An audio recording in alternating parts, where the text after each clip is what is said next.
Let's talk about Russia by unraveling some of the causes of the Wagners rebellion. In the aftermath of a mutiny led by the Wagner Group against the Kremlin, it is challenging to determine the ultimate loser in this unfolding drama. Each passing hour further weakens Russia's president, Vladimir Putin, as he struggles to contain the consequences. Yevgeny Prigozhin, the chieftain of Wagner, likely finds himself confined, possibly in Belarus, under tight security. The mercenary commanders who joined his audacious march on Moscow have vanished. Amidst the losers, one clear victor emerges, the country of Ukraine. However, many aspects of this incident remain shrouded in mystery. Why did Putin spare Prigozhin? What are the long-term ramifications? To answer these pressing questions, we must retrace our steps and examine the underlying factors that precipitated this crisis. Prigozhin's revolt can be analyzed from various perspectives. According to his account, the so-called March for Justice was the only logical recourse after elements within Russia's conventional forces deprived Wagner of ammunition and launched an attack on Prigozhin's paramilitary group as they withdrew from Bakhmut. Putin, on the other hand, characterized it as a stab in the back. During his national address in the midst of the crisis, Putin condemned it as a divisive and treasonous distraction, reminiscent of the fractious days of the 1917 Bolshevik Revolution. Regardless, it appears that this incident may be the opening act of a climactic final season, signaling the end of Putin's 24-year reign. Prigozhin claimed to have ordered 25,000 fighters to embark on a 24-hour journey from a Russian cantonment in Rostov-on-Don to Moscow. Their purpose was to demand an explanation from Russia's defense leaders regarding their inept conduct of the war. This action followed Prigozhin's months-long campaign to remove Russia's Minister of Defense, Sergei Shoigu, and Chief of General Staff, General Valery Gerasimov, holding them responsible for a failed strategy and alarmingly high casualty rates. This sentiment echoed the frustrations felt along the front lines and resonated with Russia's right-wing ultranationalist factions.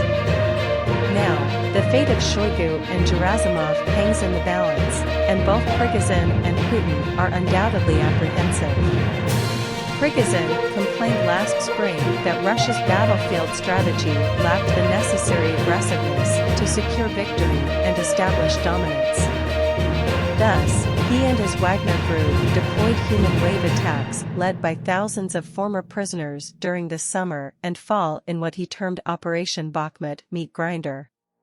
As the harsh realities of trench warfare with heavy artillery set in on both sides during the winter, Prigozhin lamented the lack of sufficient ammunition to break through the front lines. As early as April, he began indicating his fear of an impending stalemate or worse in Bakhmut. Subsequently, Prigozhin made a series of dramatic threats, including a harrowing scene where he berated Shoigu and Gerasimov on camera amidst a field strewn with Wagner Group casualties. He repeatedly announced plans to withdraw Wagner forces from the devastated city in eastern Donbass, culminating in a complete withdrawal of his paramilitary contingent by the end of May. At this juncture, Shoigu, who had long been Prigozhin's administrative benefactor, saw an opportunity to kill two birds with one stone. The stalemated Wagner Group presented a vulnerable Prigozhin, offering a potential means to bring Russia's irregular paramilitary forces under Moscow's complete control. In theory, this would have provided Russia's defense leaders with the advantage necessary to repel Ukraine's counteroffensive. However, Shoigu grossly miscalculated the situation. Prigozhin refused to relinquish control of his forces, leading to chaos. By that point, Prigozhin had amassed a significant political following, and his powerful propaganda machine had successfully rallied millions to his cause through online platforms. Shoigu also failed to consider the possibility that he lacked complete control over Russia's security forces. Although the anticipated waves of military defections did not materialize over the past weekend, Wagner fighters managed to drive from Rostov-on-Don to the outskirts of Moscow on Friday without significant resistance. Prigozhin seemingly lucked out again when he agreed to a deal brokered by Alexander Lukashenko, the president of Belarus, resulting in the dropping of criminal charges against him by Putin. This 11th-hour agreement also secured safe passage and amnesty for Wagner fighters who remained on the sidelines during the rebellion. In a final blow to Shoigu, which he is unlikely to live down, crowds in Rostov-on-Don cheered Prigozhin as he departed for Belarus. In that fleeting moment, it appeared that Prigozhin had emerged victorious through defeat. On the other hand, Shoigu and Putin seemed destined for an uncertain future. Neither Putin nor Prigozhin likely foresaw this bizarre turn of events. Now, Russia, Ukraine, Belarus, and the rest of the world await answers regarding the subsequent course of action. It seems inevitable that Ukraine's president, Volodymyr Zelensky, will find a way to exploit the prevailing instability. In a speech delivered in Kiev shortly after the Wagner Group mutiny subsided, Zelensky explicitly mentioned ongoing discussions between Ukrainian officials and leaders from Turkey, India, Japan, South Africa, and the European Union regarding the prospects of a peace deal with Russia in Copenhagen, Denmark, are still evolving, but undoubtedly, resolving the status of Crimea and the Russian-occupied territories in Donbass, as well as addressing reparations and reconstruction payments in Ukraine, will be critical elements of any agreement. However, it is now reasonable to wonder whether Prigozhin's reported exile to Belarus will become a bargaining chip in these negotiations. With Putin increasingly resembling a lame duck, subject to the whims of warring factions of oligarchs and security elites, Prigozhin could easily become a sacrificial pawn. He might be offered up for prosecution in an international tribunal in exchange for an off-ramp from Russia's aggressive war on Ukraine. The notion of a tribunal may seem wishful thinking, and Prigozhin may find it challenging to escape the clutches of the Kremlin's strong team as he peers out from behind open windows. Nevertheless, ample concrete evidence exists of the Wagner Group's involvement in crimes against humanity, not only in Ukraine, but also in other volatile regions across the Middle East and Africa.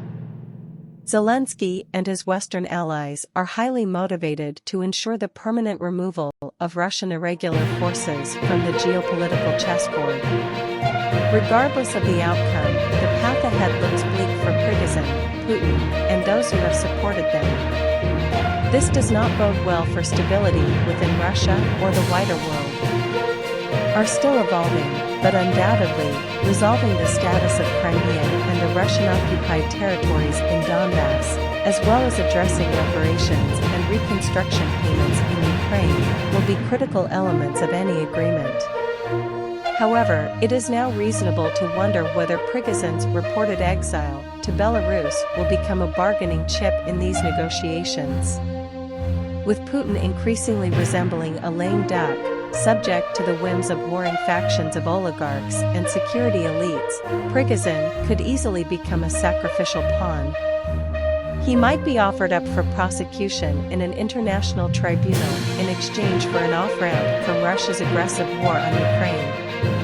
The notion of a tribunal may seem wishful thinking, and Prigozhin may find it challenging to escape the clutches of the Kremlin's strong team as he peers out from behind open windows.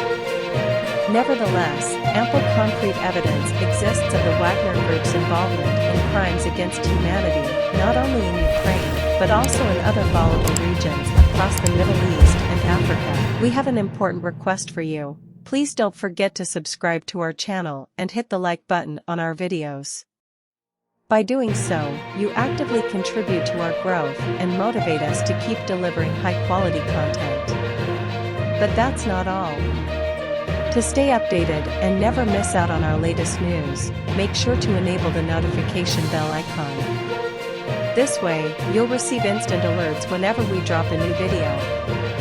We value your time and want to ensure that you're always informed about the most relevant and timely information. Your support means the world to us, and your active participation makes a significant difference in our efforts to provide you with valuable news coverage. By subscribing, liking, and enabling notifications, you become an essential part of our community, and we genuinely appreciate that. So, please take a moment to hit that subscribe button, give our videos a thumbs up, and enable notifications. Together, let's embark on a journey of staying informed and connected to the world around us.